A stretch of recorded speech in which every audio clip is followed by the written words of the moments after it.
Eu am să vă rog să-i aplaudați.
Așa, aplauze, aplauze pentru micuții noștri. Vă mai reamintesc că este Mrs.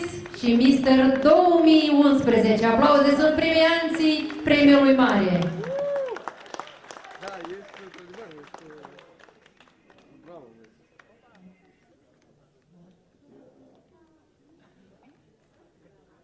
Da, știi unde e? Anatol.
Așa, aplauze pentru micuții noștri.